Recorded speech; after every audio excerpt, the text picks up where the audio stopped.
Hello everyone, welcome back to Surviving Sexual Violence in Uganda. I am your host Nakatova Sudematuvu, and today's video is going to focus on self-care. Welcome.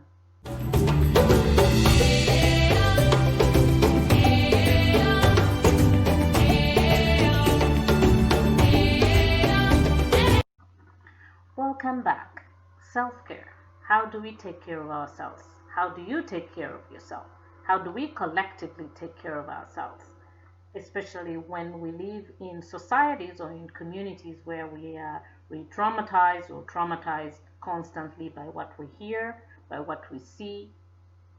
How do we take care of ourselves?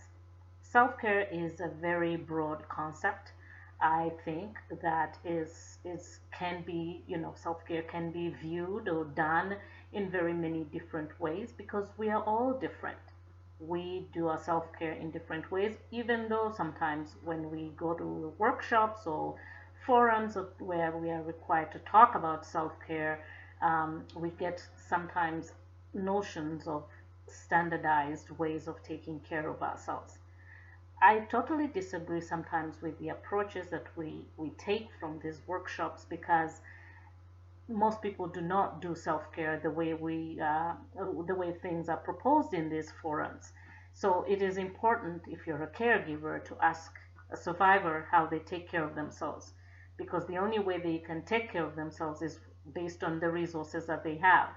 It is ridiculous for someone to tell you to go take a bath, a bubble bath, when you don't have a bathtub. So again, let's ask people how they take care of themselves before we come up with a whole list of advice on how people can take care of themselves. I've also heard that self-care is about fighting back. If you're a survivor, it is a way of resisting and reclaiming your body. How do you do that? Let us know in the comment section.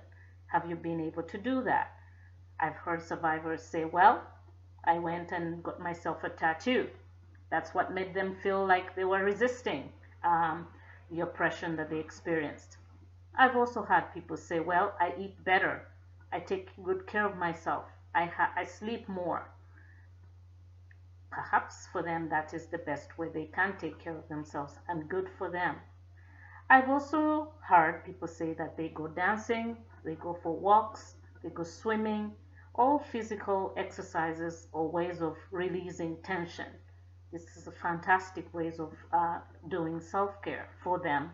If it doesn't work for you, if you have a physical disability, then maybe you might want to maybe have different ways of releasing energy in a physical way.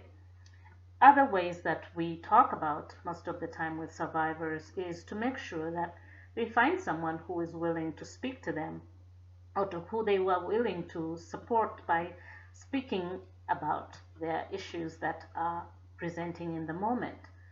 Finding a counselor who is able to support you and support you well, and listen to your needs and offer suggestions as opposed to advice is a great way of also taking care of yourself. Counseling is a self-care strategy, and it is also one way of fighting back and resisting. It's a form of resistance. Another way that I've heard people say that they do self-care is by accessing medical care. Are you able to go for a pap test? When was the last time you did a mammogram? These are ways of taking care of yourself.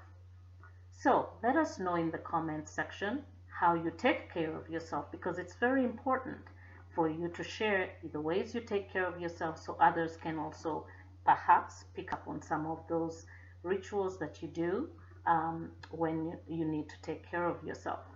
There are also other ways that I have heard where people go for marches if there is an issue that they need to speak about collectively. When we are traumatized and re-traumatized collectively as communities, what do we do to take care of ourselves?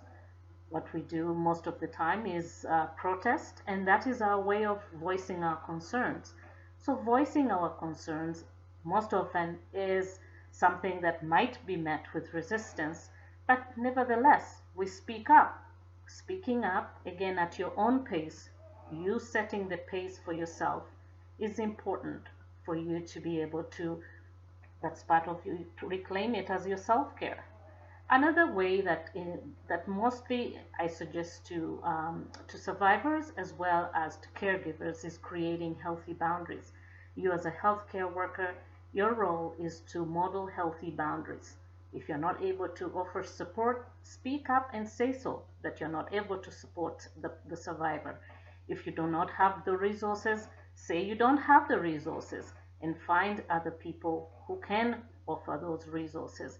It is important for us as caregivers to know and understand our role and also to be able to speak about our limitations because nobody is perfect and nobody is expected to know everything. For the survivor, boundaries are very important. Learning to say no, it's a very, very difficult, can be very challenging and also difficult as well, especially in spaces where we have been socialized to always go along with what we are being told to do. So let us know how you're taking care of yourself. Until then, my friends, take care of yourself and others. Goodbye.